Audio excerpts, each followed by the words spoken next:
este tipo de problemas que no son tan evidentes y que no se ven, está en la alteración de esta continuidad, ¿no?, del río como un sistema que funciona como un todo y de forma única, ¿no?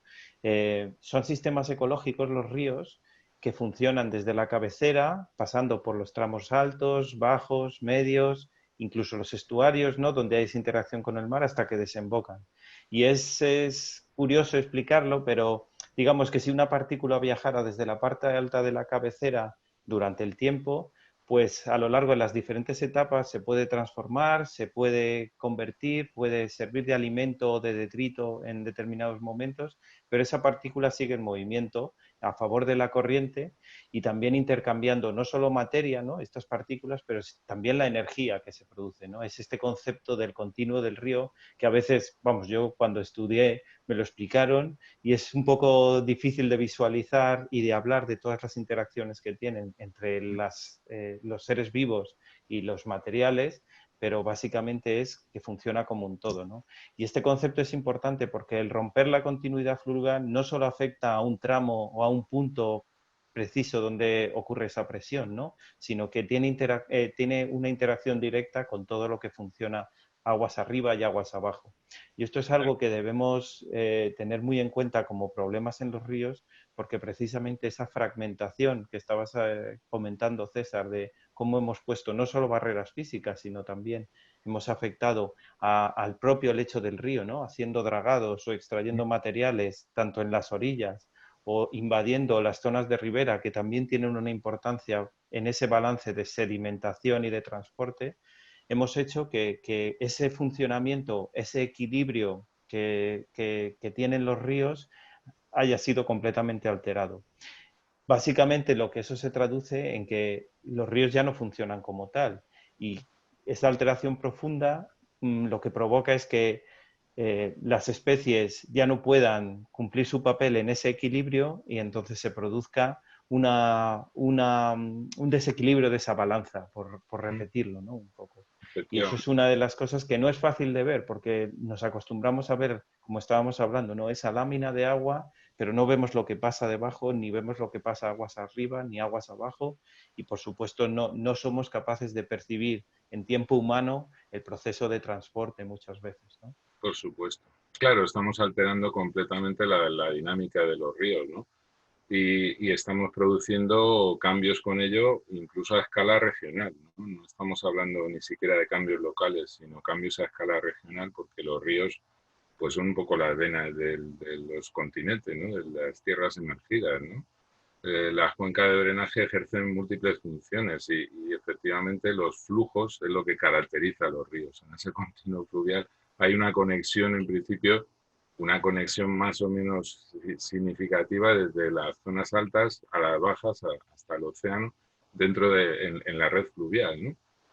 Y nosotros lo que estamos introduciendo es barreras, es decir, estamos metiendo trombos, ¿no? Estamos metiendo trombos en todo Es ese una gran tejido de analogía, fragmentación, sí. ¿no?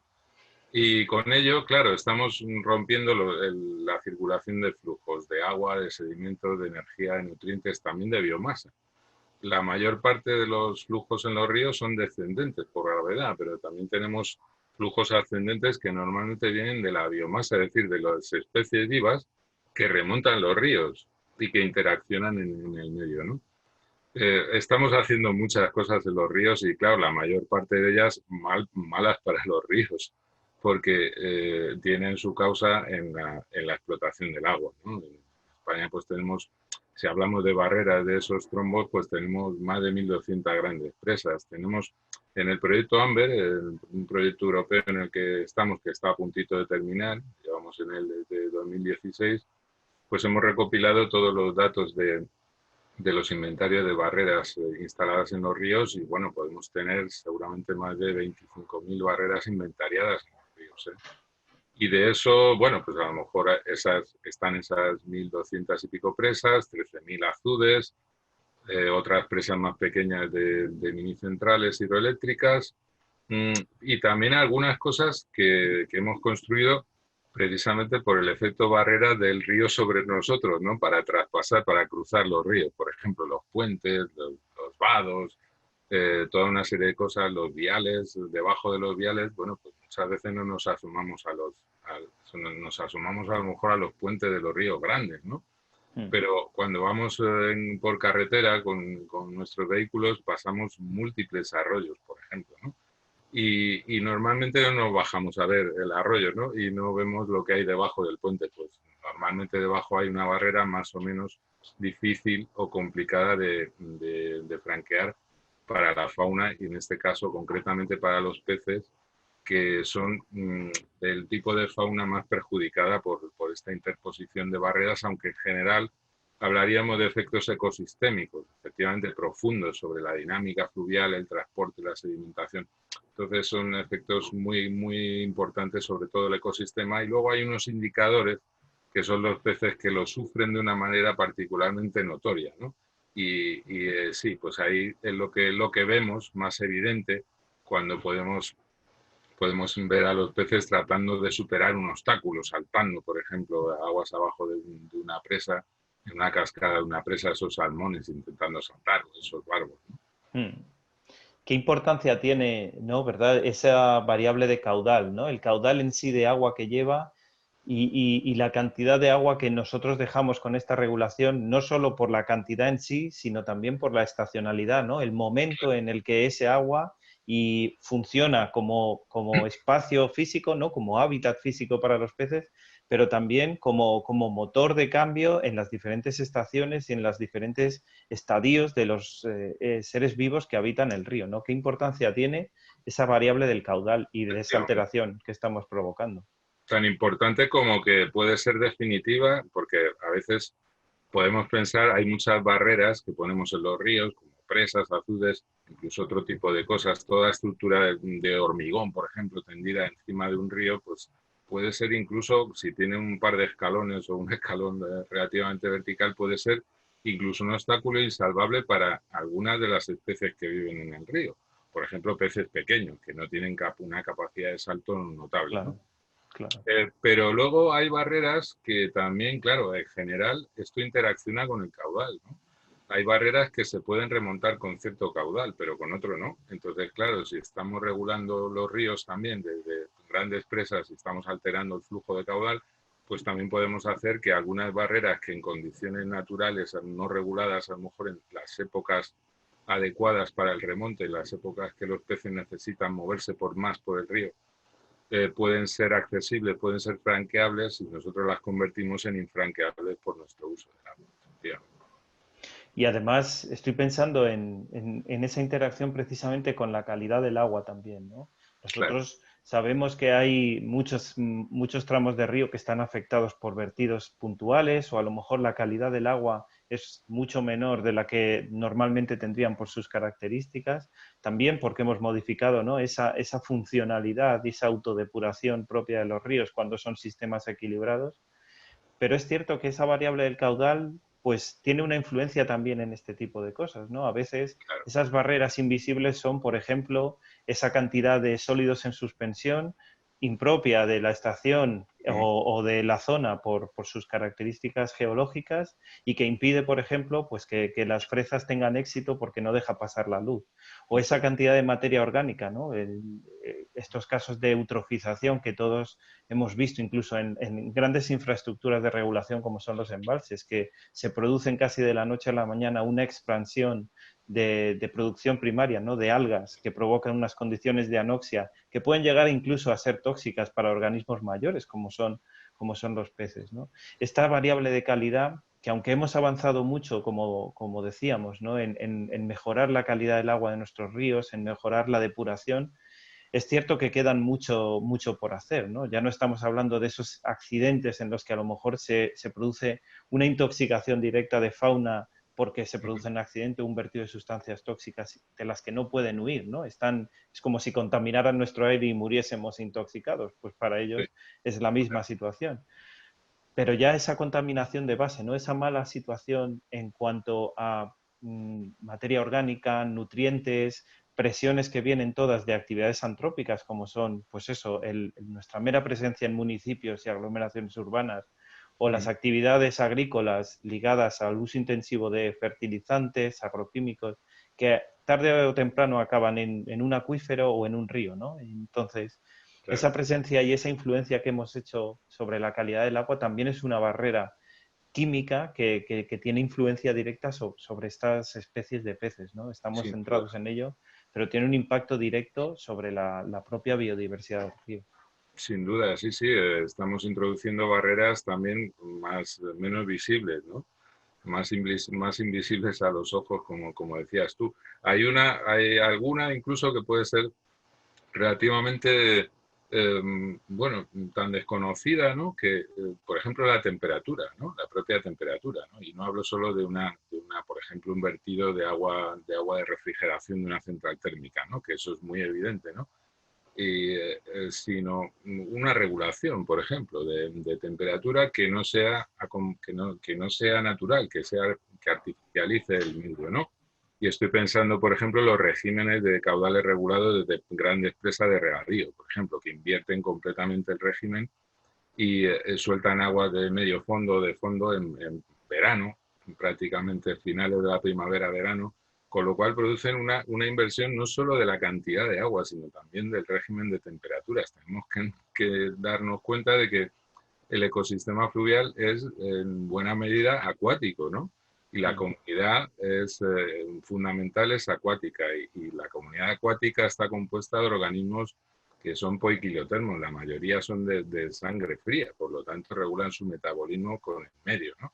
Que le rodea. Eso lo que trae es una ralentización de todo en la época en que todo debería reverdecer. Lo que estamos es constriñendo las comunidades vivas de muchas maneras, ¿no? Y no solo, como decías, incluso con el tema de la contaminación, que también es importantísimo, sobre todo ya en las zonas medias y bajas de los ríos, es uno de los mayores problemas que tenemos todavía hoy en día en los ríos, porque además muchos de los contaminantes interactúan en el medio y reaccionan entre ellos y generan nuevos contaminantes que incluso no se puede rastrear fácilmente su origen. Es un grave problema.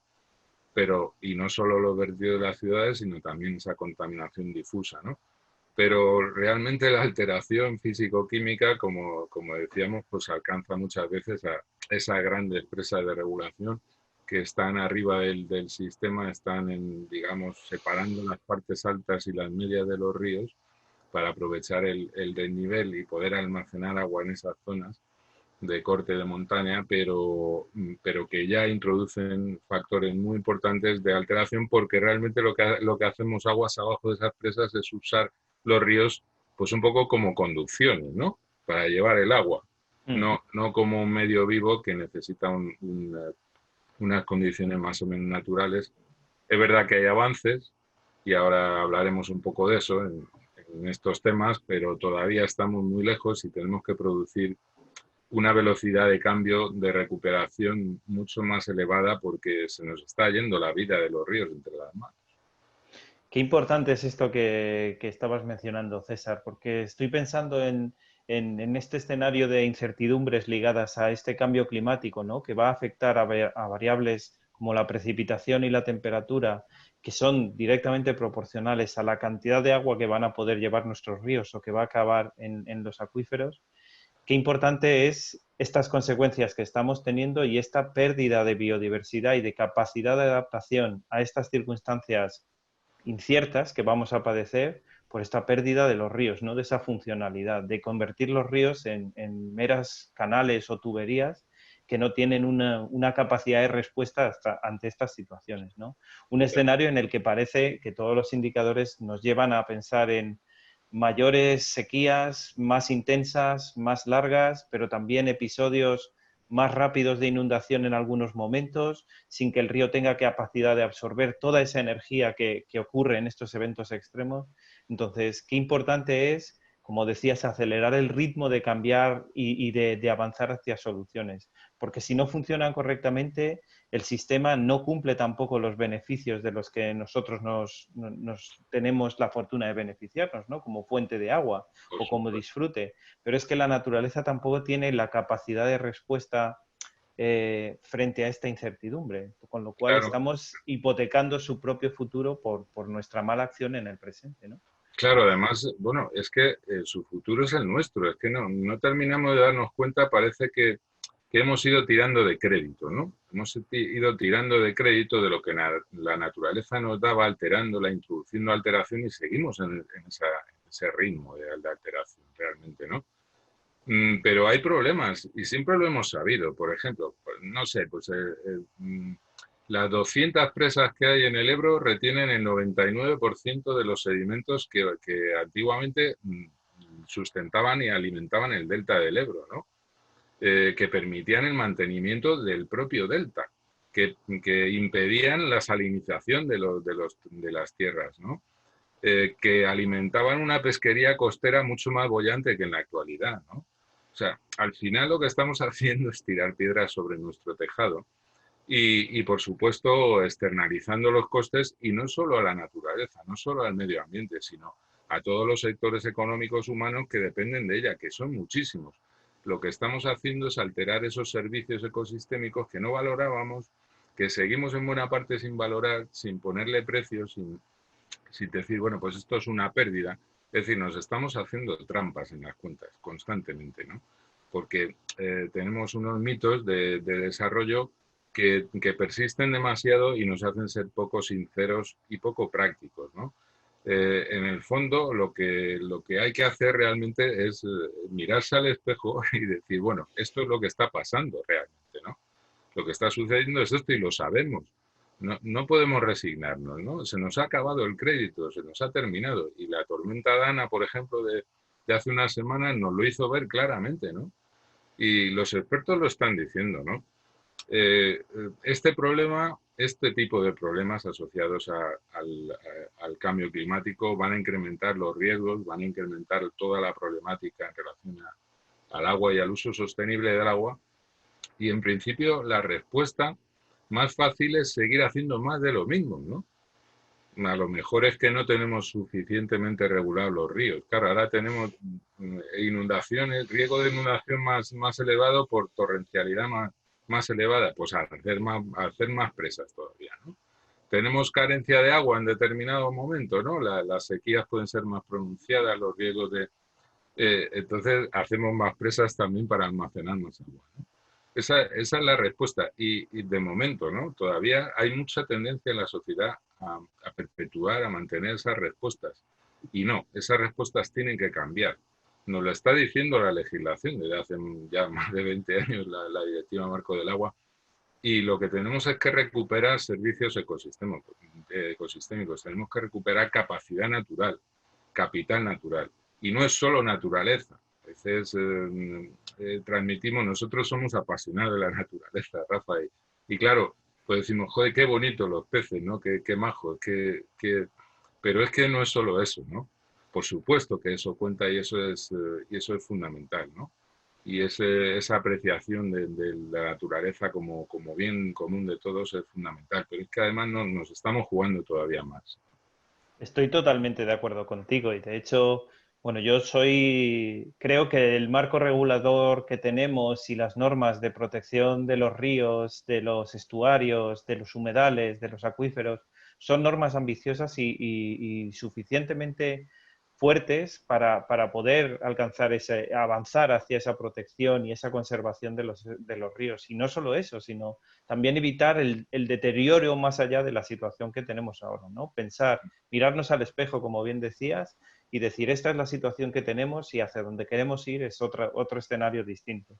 Pero Mm. claro, hace falta que nos lo creamos, ¿no? Es una parte que tenemos que creernos nosotros, cada uno como ciudadanos, pero también una voluntad política que trasladar a las autoridades. Y yo creo que hay una oportunidad de trabajar de forma coordinada, ¿no? No estamos pensando solo en los temas de naturaleza o en los temas solo de agua, porque hay una influencia directa, por ejemplo, en las políticas sectoriales que están referidas a el desarrollo agrícola o el desarrollo rural en zonas que a lo mejor ahora mismo están sometiendo a una presión en determinados puntos, o también las políticas de generación energética, ¿no? En este momento de cambio climático en el que la apuesta es cambiar ese consumo de combustibles fósiles por otras alternativas, pues tenemos que ser conscientes de que esas alternativas, como por ejemplo la generación hidroeléctrica, tiene unas enormes externalidades que hasta el momento nadie ha contemplado. El poner una presa y generar durante décadas,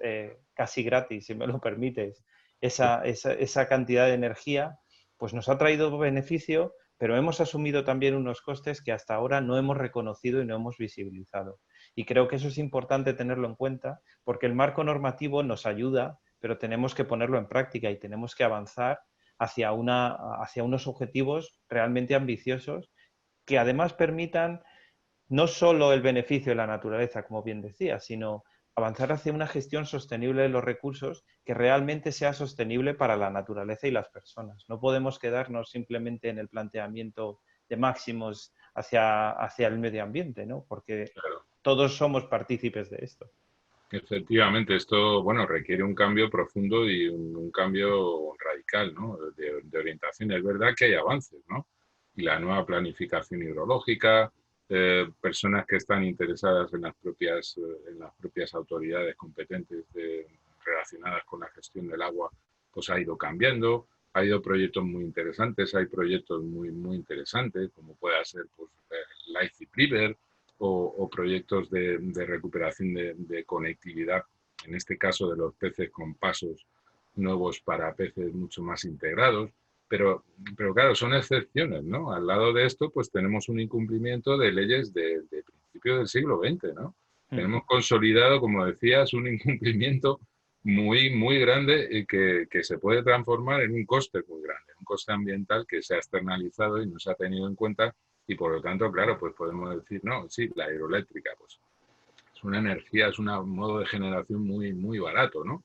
Claro, a lo mejor es 6 veces más barato que la siguiente energía más, que es más barata en España, ¿no? Pero claro, es que eso se está haciendo y se ha hecho y se sigue haciendo, que es lo peor, a costa de externalidades enormes, ¿no? Externalidades enormes. Entonces, eso tiene que cambiar. Y puede y debe cambiar. Estamos ante un reto muy importante y con el cambio climático nos apremia y creo que esto, bueno, pues ya es hora de, como decíamos, de realmente pasar a la acción y extender los buenos ejemplos, extender los ejemplos demostrativos y hacerlos algo mucho más sistemático y no algo excepcional y puntual.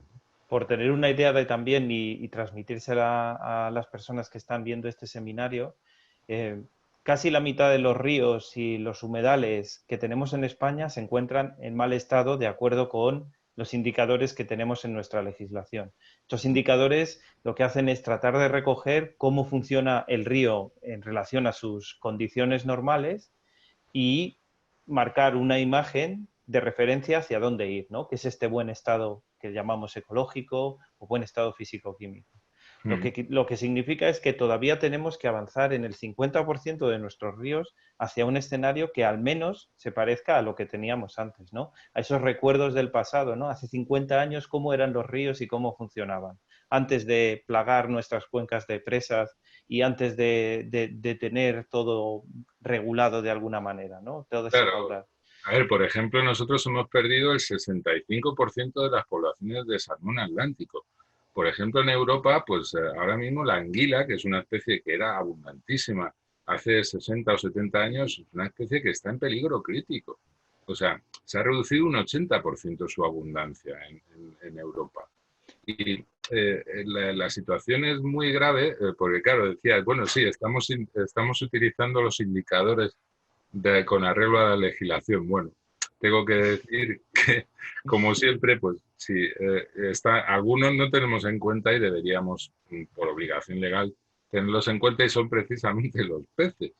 Esos peces con los que empezábamos esta conversación, que son precisamente unos buenos indicadores, sobre todo de la continuidad fluvial, ¿vale? Estamos aplicando indicadores actualmente muy locales, demasiado restringidos a la masa de agua e incluso a zonas muy concretas dentro de la masa de agua porque no nos aportan resolución a la hora de ver si esa continuidad está bien. Esa continuidad ecológica, ¿no? Ya ni siquiera hablamos de la capacidad, o sea, la posibilidad de que determinados organismos como puedan ser los peces franqueen una determinada barrera, ¿no?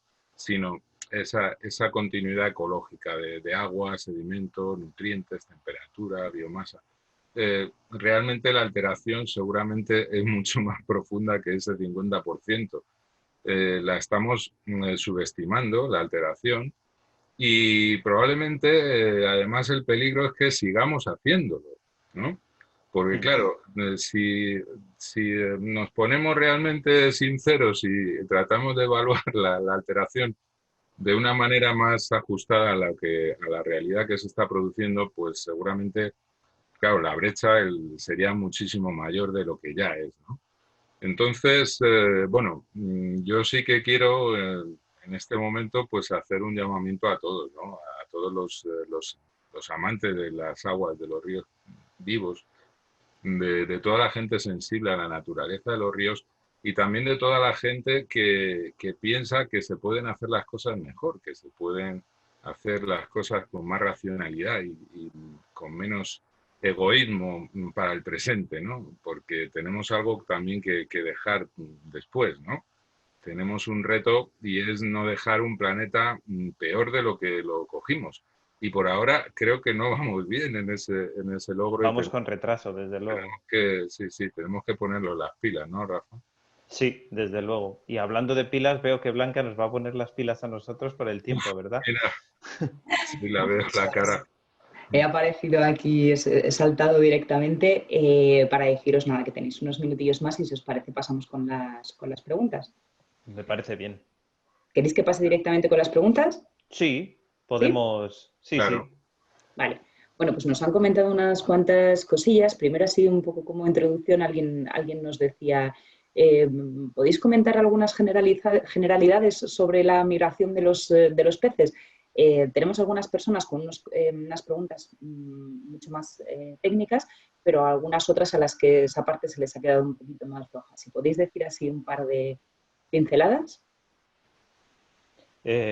Sí, bueno, de hecho, hay una cosa que no hemos tratado mucho y es precisamente eso que decías, César, ¿no? De la capacidad de adaptación de estas especies endémicas a las circunstancias tan concretas que tenemos en nuestro país, ¿no? Si Ujú. tenemos tal grado de endemismo es precisamente porque cada río que tenemos es muy diferente y casi cada subcuenca tiene unas particularidades muy, muy concretas.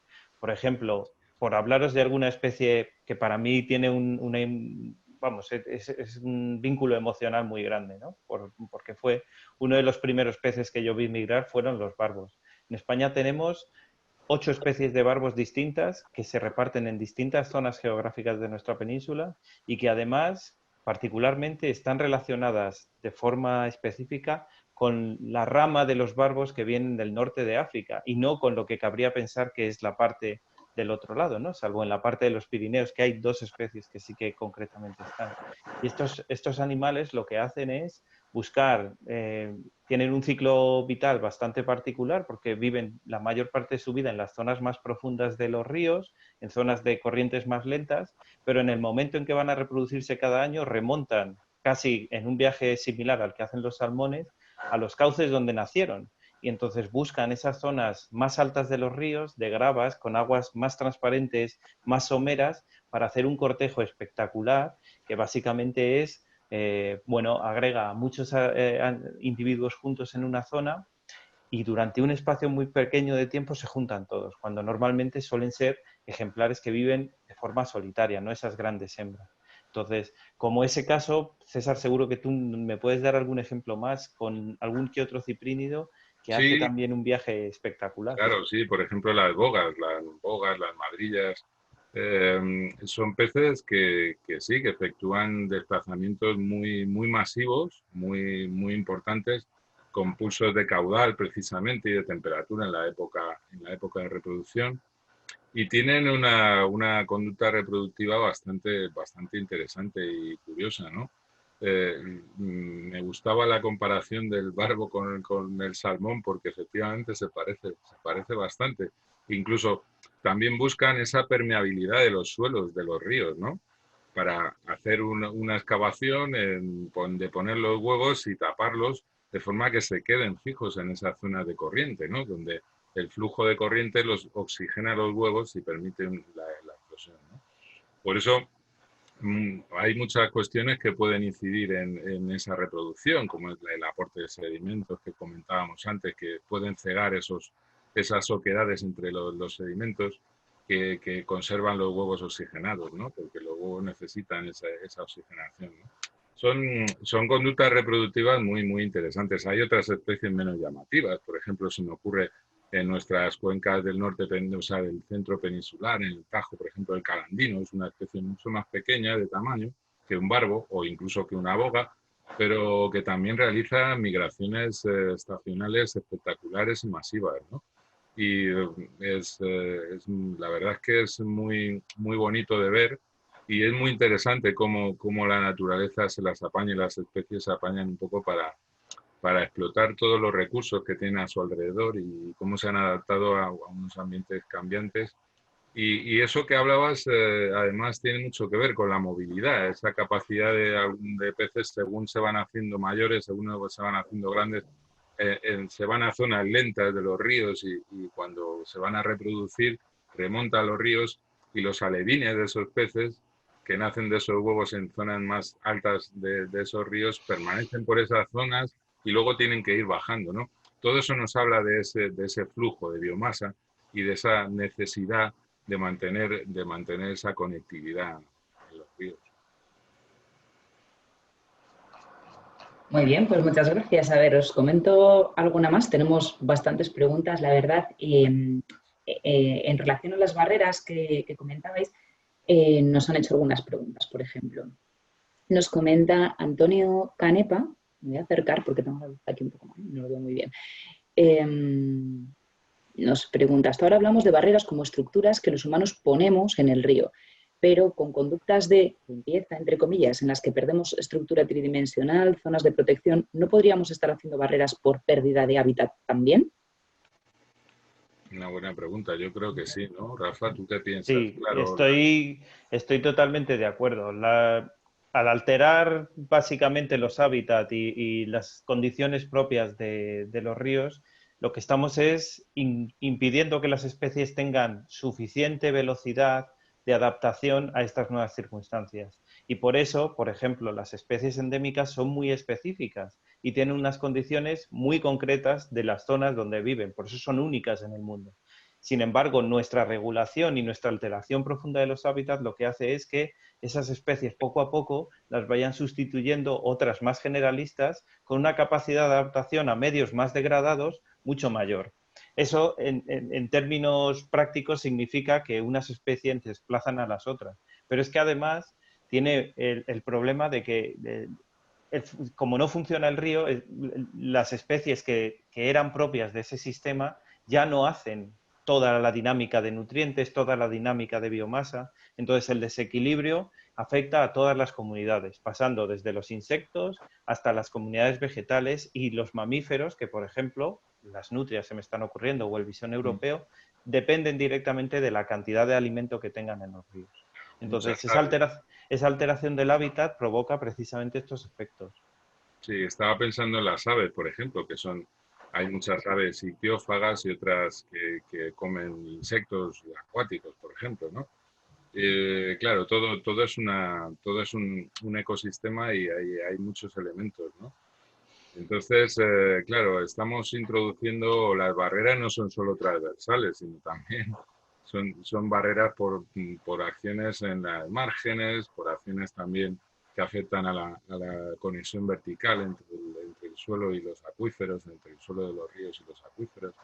Realmente las alteraciones pueden ser muchas y, y todo está contribuyendo a un empobrecimiento de la biodiversidad, de las comunidades autóctonas, pero claro, también creando unas condiciones artificiales que además favorecen la introducción y la aclimatación y extensión de especies exóticas, de especies invasoras, de especies oportunistas, que es otra cuestión que, digamos, termina de completar el círculo, ¿no? Estamos alterando los ambientes, los ecosistemas naturales y con ello estamos favoreciendo la entrada de especies exóticas que a su vez perjudican a la comunidad autóctona, ¿no? Y de hecho, a mí me gustaría destacar que no pasa solo en los ambientes acuáticos, pero es verdad que los ríos son especialmente agradecidos porque reaccionan muy rápido a estos cambios. Enseguida buscan otro equilibrio y otra dinámica diferente. Y el problema es que no tenemos ni idea de lo que ocurre. No sabemos cómo va a reaccionar un sistema cuando una especie sustituye a otra. No sabemos qué va a ocurrir exactamente, salvo cosas obvias como poner una barrera, cómo va a reaccionar todo el sistema. Con lo cual, realmente estamos incurriendo en una temeridad, si me permitís la palabra, en pensar que somos capaces de saber cómo va a ser el futuro dentro de 10 años cuando hemos alterado el régimen de un río natural, ¿no? Un ecosistema que ha perdurado durante siglos. Nosotros en cuestión de pocos años cambiamos completamente su dinámica y no sabemos hacia dónde va. Con lo cual es importantísimo tener presente que lo que estamos viendo ahora es consecuencia de lo que pasó hace años, no es una consecuencia directa de lo que hagamos hoy o un cambio de cromos, ¿no? Como algunas personas a veces piensan que cambiamos una cosa y no pasa nada, o hacemos unas plantaciones en el río y no pasa nada, ¿no? Es importante tener presente que esa dinámica fluvial es precisamente es incierta, o sea, no se sabe exactamente cómo va a reaccionar, con lo cual tenemos que tener mucho cuidado cuando precisamente hacemos estas alteraciones, para bien o para mal. A veces incluso una actuación de restauración de un río puede ser contraproducente para el funcionamiento natural si no está bien diseñada y si al menos no se tienen unos escenarios a donde ir, ¿no? Como ha pasado en algunas ocasiones. Sí, es que, por ejemplo, eso de que hablaban de una limpieza, pues claro, una limpieza hay que ver lo que se hace en un río, ¿no? Y lo que se entiende por una limpieza. ¿Una limpieza de qué? De residuos, del agua. Claro, si es una corta de vegetación de ribera, pues ahí vamos mal, ¿no? Entonces, a ver, hay una cosa muy, muy importante en lo que decías, y es la capacidad de permanecer, de resiliencia en los ríos, ¿no? Claro, con las comunidades originales tienen una capacidad muy importante de resiliencia. De hecho, es un factor muy, muy motivador, ¿no? El saber que a poco que hacemos, a poco que facilitamos las cosas a las comunidades originales nativas, tenemos una respuesta positiva y eso sí lo sabemos, eso sí lo vamos sabiendo. El tema es que hay que facilitar las cosas, ¿no? Por muy resiliente que sea el ecosistema, no su capacidad de aguante no es ilimitada, ¿no? Entonces, podemos irlo desgastando, irlo erosionando de tal manera que también erosionemos su capacidad de respuesta y que no se pueda recuperar. Ese es el asunto, ¿no? Y más, claro, con estas modificaciones a todas las escalas, desde una escala muy estructural hasta una escala local, ¿no? Muy bien, pues en ese sentido también nos hacía Vicente Fernández Nespral una reflexión ahí en cuanto al tiempo que tenemos para reaccionar, ¿no? Pues han ido desapareciendo muchas especies y de forma alarmante. Pues, él habla de los cangrejos autóctonos, las anguilas, las bogas y demás, y bueno, pues hacía esa reflexión en alto sobre el tiempo que nos queda para actuar. Luego también tenemos algunas preguntas sobre soluciones. Por ejemplo, Adolfo, que nos pregunta sobre vuestra opinión sobre las llamadas balsas laterales. ¿Son una alternativa más ecológica a los pantanos sobre los cauces de los ríos? ¿Qué problemas tienen? Si quieres, comento yo algo Sí, primero, Rafa. A sí. ver, las balsas laterales, pues son claro, sin duda, son una alternativa mejor a establecer una presa, por ejemplo, en un eje fluvial principal y permanente, ¿no? Sin duda. Eso no quiere decir que no tengan impactos, que no tenga impactos, por supuesto.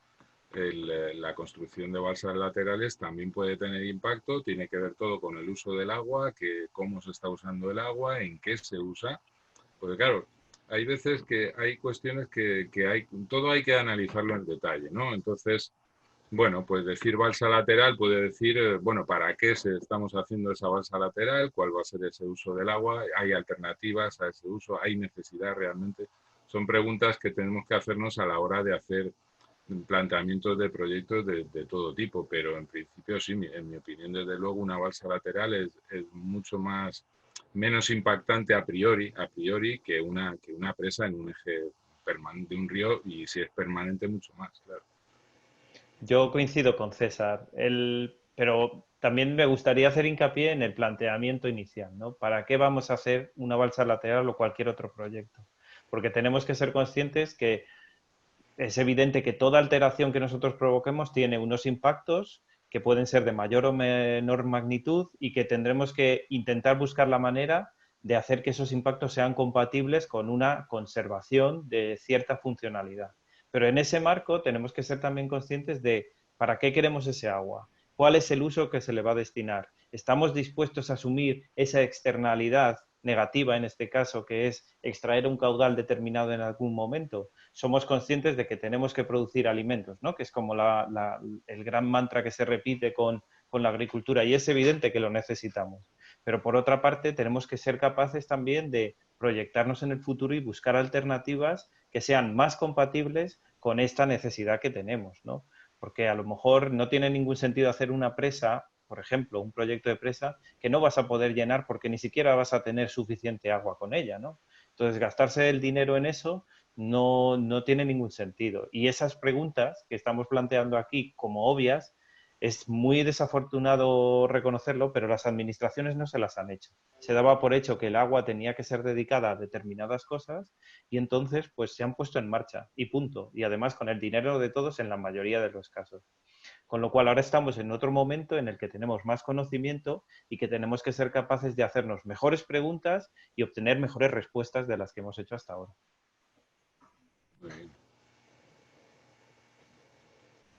No te oímos, Blanca. Perdona que estaba silenciada. Bueno, tenemos unas cuantas preguntas por aquí, algunas más técnicas. Por ejemplo, José Ángel pregunta, las actuaciones del proyecto Life River, que creo que habéis hablado antes de él, ¿han servido realmente para la propagación de los ciprínidos o sus poblaciones eran tan bajas que aunque se hayan eliminado de esas barreras, no se han conseguido aumentar sus poblaciones? Bueno, cuento yo un poco, Sí, Rafa. sí. A ver, Y en lo que conocemos este proyecto, sí que creemos que han servido y están sirviendo, porque una buena parte de este proyecto, o sea, sobre todo lo que reconocemos como más avanzado y más positivo, es en las mejoras sobre el hábitat, ¿no? Se han hecho varias actuaciones de, de pasos para peces, de dispositivos de pasos para peces, pero no la tradicional escala o escalera para peces, sino bypasses, ríos artificiales o canales artificiales, tienen distintos nombres, son aplicables generalmente a empresas de no demasiada altura, pero como tenemos muchísimos obstáculos, muchísimos azudes que no tienen ningún tipo de dispositivo, o incluso algunos, en el caso del Life River o cerca en cuencas donde se ha trabajado, había alguna, por ejemplo, escala que no funcionaba y se han establecido estos pasos para nuevos tipo bypass que los peces son capaces de reconocer mucho mejor como una vía de ascenso o descenso de ese obstáculo, que incluso generan un hábitat acuático nuevo también y que sin duda han funcionado muy bien y se está haciendo seguimiento de ello con unos estudios bastante consistentes, con marcaje de peces, con mucha cantidad de peces marcados, con PIC, con un sistema electromagnético que se puede leer en las zonas de entrada o de salida de esos pasos y se han averiguado además cosas muy interesantes al respecto, ¿no? Hay datos muy interesantes que van a ir saliendo, pero bueno, cosas por ejemplo como que los peces efectivamente se mueven de una forma masiva y pasan por estos pasos por cientos, ¿no? Pero también hay conductas que son diferentes, ¿no? Y hay muchos peces que pasan y vuelven a pasar para abajo y vuelven arriba y se pasan 3 o 4 obstáculos hacia abajo y luego vuelven a subir, ¿no? Eso nos está aportando también una información muy valiosa que nos dice que la movilidad en los peces es muy importante, que las conductas en la vida animal no son unívocas, no son digamos, simples, ¿no? Siempre hay una complejidad y siempre hay una capacidad adaptativa que además depende del individuo. Esto lo sabemos en ecología, en biología de especies, ¿no? Entonces, sí, sin duda, algunos beneficios importantes ha producido y sobre todo creemos que es un proyecto que, bueno, que da un buen ejemplo y demostrativo de cosas positivas que se pueden hacer en los ríos. Claro que sí. Yo coincido plenamente con César y además me gustaría insistir en que, de hecho, este proyecto lo que también ha aportado es una base de conocimiento y de seguimiento para el futuro. Y eso es importante, ¿no? Porque todas estas medidas se suponían buenas y lo que queremos es que funcionen, pero tenemos que saber cómo funcionan para realmente establecer las mejoras que son necesarias. Y este proyecto ha hecho mucho hincapié no solo en la eficacia del paso para peces para las especies, sino de cómo la alteración del hábitat y esa vuelta a un hábitat más favorable para determinadas especies está influyendo en sus poblaciones. Y de hecho, hasta donde sabemos, la Confederación está haciendo seguimiento precisamente de esas actuaciones para poder avanzar en medidas en otras cuencas, más allá del Leipzig River. Con lo cual, eso es un resultado positivo y un ejemplo demostrativo, como decía César, sobre el que construir hacia el futuro. Pues en ese sentido también nos han hecho un par de preguntas. Por ejemplo, Eva Mejino, que lo primero que hace es daros las gracias por la charla, que le está resultando muy interesante, y nos pregunta por los indicadores ecológicos para evaluar el estado ecológico de las masas de agua, si sabéis si se están utilizando. Y también, un poco relacionado con esto, Pablo nos pregunta por si hay proyectos de censos actualizados de diferentes especies. Pues si quieres, César, empiezo yo por la parte así más formal, de Claro. la parte de los indicadores de los planes. Hay una obligación legal de hacer una evaluación del estado de las masas de agua cada 6 años, en cada revisión de los planes hidrológicos. En esa evaluación lo que se utilizan son una serie de indicadores, como decíamos, que tienen como una serie de condiciones de referencia y unos parámetros que hacen que saltemos de una clase a otra. Saltar de una clase a otra significa que pasemos de un estado a otro, de bueno a muy bueno o de bueno a peor que bueno. En ese sentido, muchas cuencas, ciertamente la evaluación no es completa en el sentido que no han utilizado todos los indicadores que estaban disponibles o que tenían que utilizar. En algunos casos, por falta de medición de todos los parámetros, en otros, por no conocer exactamente cuáles son esas condiciones de referencia. Nosotros, desde las organizaciones con intereses ambientales, llevamos insistiendo desde el 2003 en que esa evaluación de las condiciones de referencia debería estar completa para todas las cuencas. Y es cierto que se han hecho algunos esfuerzos desde el Ministerio de Medio Ambiente para completar esas condiciones y poder hacer una evaluación completa. La realidad es que en muchas de estas masas de agua, en muchos ríos, esto no se está aplicando de forma completa. Pero lo que sí sabemos es que con los pocos indicadores o con los indicadores que sí que se han medido, sabemos ese cambio. Y la realidad es que, como decía César antes, es muy posible que esa evaluación esté subestimada, ¿no? Ese efecto global sobre el funcionamiento del río esté subestimado y los resultados que estemos viendo estén más basados en pocos indicadores que en la gama completa que deberíamos. Y en particular yo creo que César puedes insistir en el tema de los peces porque es un indicador, digamos, un indicador fuerza, como lo llaman así los gurús de estas cosas, porque recoge un poco el efecto de todos los demás, ¿no? Sí, a ver, claro, los peces son muy integradores de impactos, de presiones que se están produciendo, ¿no? Porque precisamente una de las atribuciones que les hacen así es la movilidad que tienen, ¿no? No son tan locales como puedan ser los macroinvertebrados, por ejemplo, ¿no? La verdad es que todo el sistema de medición del estado ecológico es bastante mejorable, ¿no? Y en parte se debe bueno, pues es una cuestión de inversión, en seguimiento, pero también es una cuestión de establecimiento de esos indicadores y los peces son el caso más llamativo, ¿no?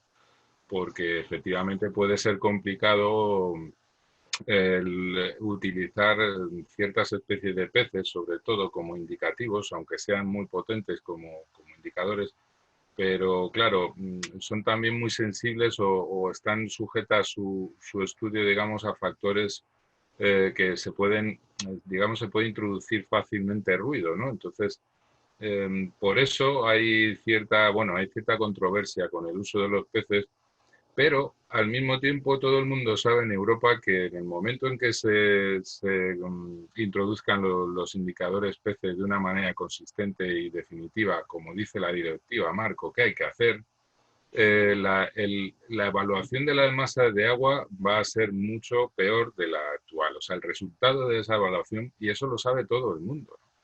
Y es un factor bueno, seguramente está lastrando de una manera clara también esa aplicación de ese indicador, ¿no? De hecho, hay hay en algunas demarcaciones que se está utilizando, pues hay un indicador europeo, el EFI Plus, por ejemplo, que se está aplicando por en algunas demarcaciones y en otras no.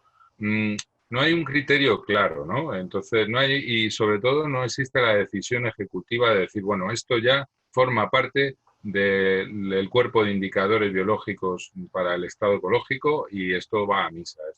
Podemos mejorar el indicador, podemos mejorar el seguimiento, pero el indicador tiene que estar, debe estar. Y eso es lo que pensamos bueno, no lo decimos porque sí, sino porque la directiva marco nos combina a ello también, ¿no? Hay factores ecológicos, por supuesto, que lo explican y no está porque sí, pero es que tenemos una obligación legal, además, por hacerlo. Sí. No te oímos otra vez. No sabía si querías añadir otra como más. No, vamos, que coincido con César Vale. plenamente. Bueno, pues para ir terminando, hay muchas preguntas, hay algunas que son especialmente técnicas, entonces creo que quizás sea mejor que las respondamos en otro momento y voy a ir tomando nota de ellas. Y a ver, os quería comentar por aquí, bueno, hay varias preguntas relacionadas con el cambio climático y nos preguntan si sabemos si las confederaciones están pensando en posibles adaptaciones a esos nuevos escenarios. Pues más les vale, quiero decir, porque una de sus mayores preocupaciones en las confederaciones es precisamente poder garantizar a todos los usuarios que tienen un derecho concedido el agua que se les ha prometido. Entonces están haciendo, sobre todo desde el anterior plan, están haciendo un esfuerzo por recoger la información científica que los modelos regionalizados para España de las previsiones de cambio climático sobre las variables de temperatura, evapotranspiración, precipitaciones y las escorrentías superficiales, sobre todo, pero en algunos casos se han hecho ensayos piloto también con escorrentías subterráneas, nos dicen más o menos cuánto agua lloverá, cuánto agua irá por los ríos y de cuánto agua dispondremos. Entonces, están intentando incorporar todo eso a, digamos, sus balances hídricos, la cantidad de agua que pueden repartir y que debe quedar en la naturaleza. El problema es que no se pueden compatibilizar dos objetivos que son contrapuestos, ¿no? Intentar dar todo el agua necesaria es incompatible con intentar preservar toda el agua que es necesaria para la naturaleza. Con lo cual, ahí el reto de las confederaciones hidrográficas es que tienen, primero, como decía César, cumplir con una obligación legal, que es con la Directiva Marco del Agua, porque se supone, y todos los que pensamos que esta directiva nos ayuda a avanzar hacia esta sostenibilidad, cumpliendo con ella, estamos estableciendo un balance racional en el uso de esos recursos. Pero es que, por otra parte, lo que nos indica el cambio climático es una mayor incertidumbre. Entonces, no podemos creer a pies juntillas lo que nos están diciendo esos modelos. Es muy posible que el impacto sea mayor en muchas zonas y zonas, además, en las que ya tenemos un grado de sobreexplotación de los recursos que nos pone en riesgo a nosotros como consumidores de agua, que todos lo somos, pero también a la capacidad de los ecosistemas de reaccionar ante la falta de suficiente agua. Y ya no estamos hablando solo del cauce del río, sino de toda la cuenca y todo lo que ocurre en los bosques de alrededor, en la vegetación de alrededor, etc. Con lo cual, todas esas incertidumbres, para nosotros lo que hacen es que deberíamos tomar una actitud preventiva.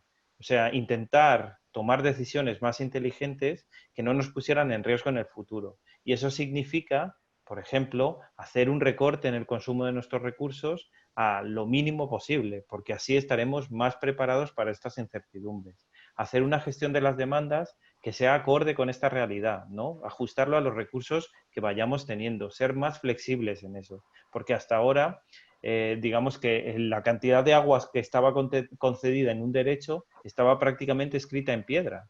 Y eso actualmente, con la incertidumbre que manejamos con el cambio climático, no va a poder ser así.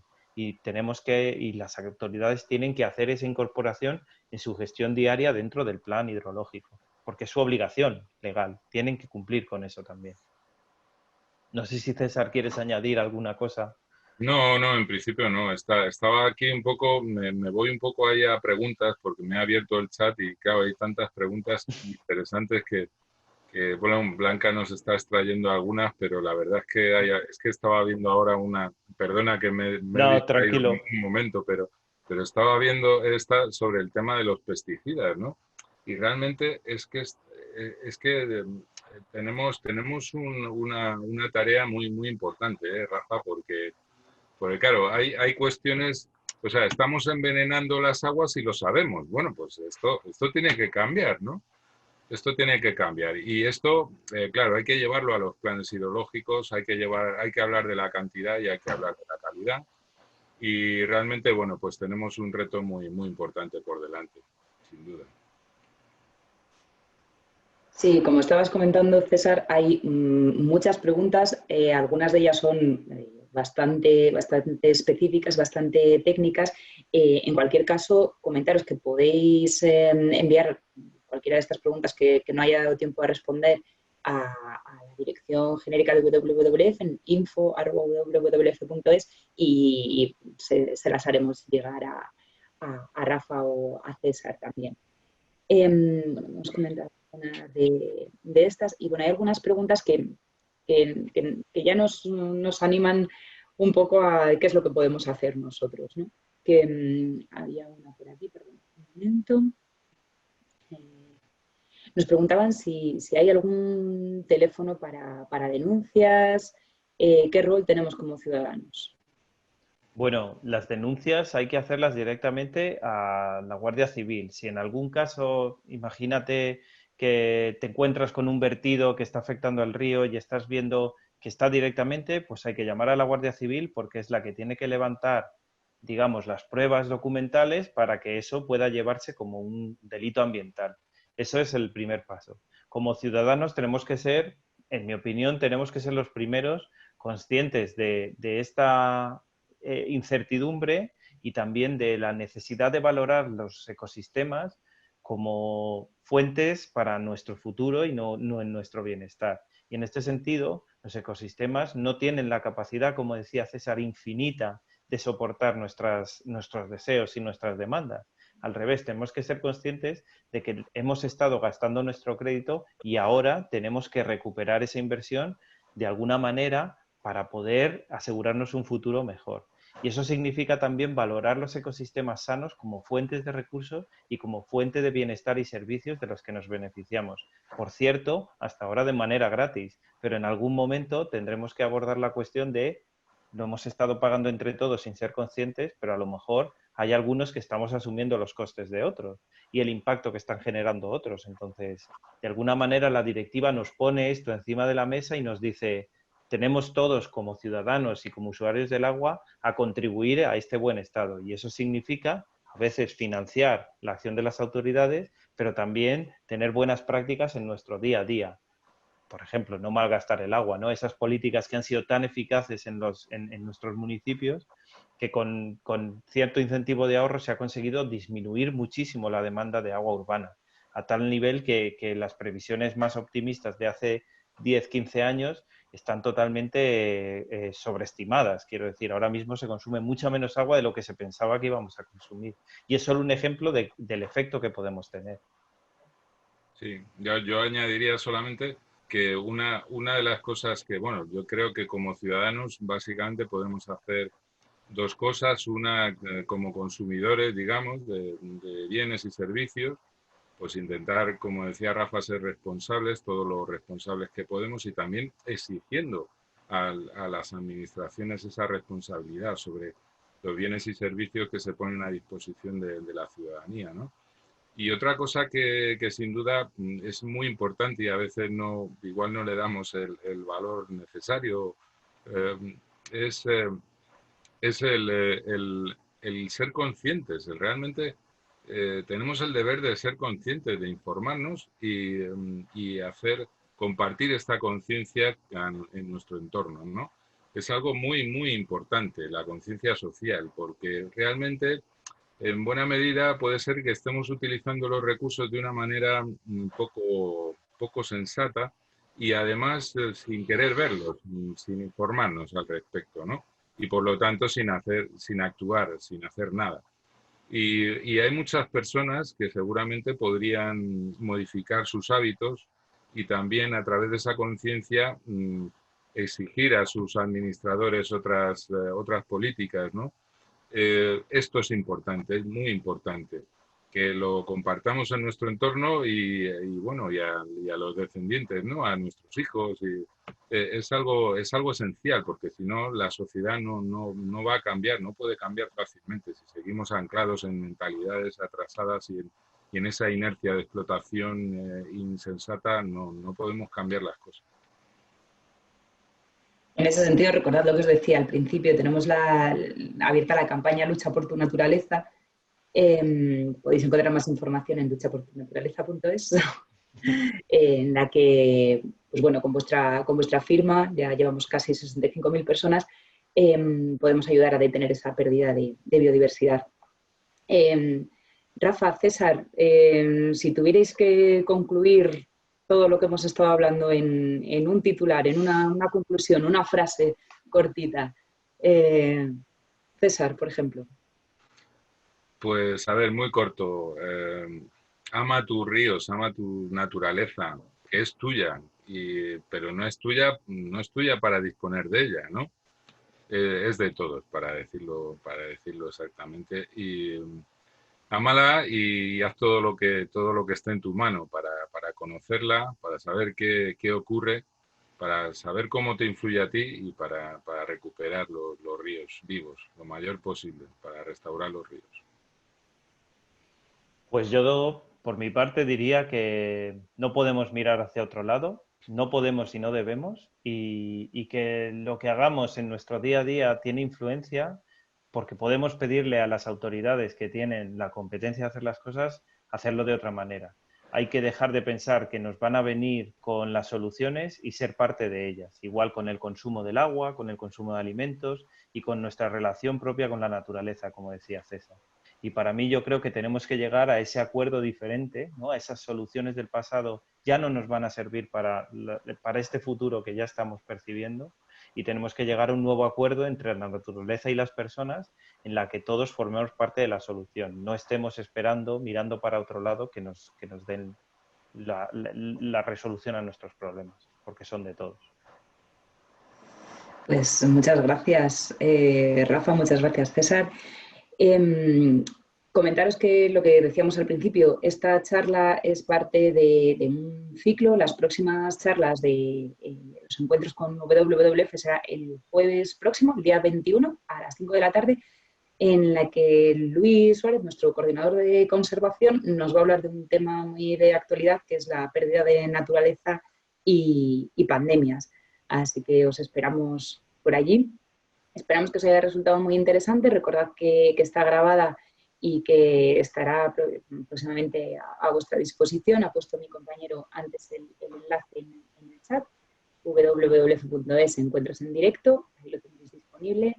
Y nada, pues muchas gracias, Rafa y César, por vuestro tiempo, y a todos los espectadores por haber estado con nosotros. Gracias a vosotros. Para mí un placer compartir el rato, César. Para mí también un gran placer, y gracias a todo el público participante asistente. Pues muchas gracias a todos y nos vemos el próximo jueves. Un saludo. Adiós. Un saludo.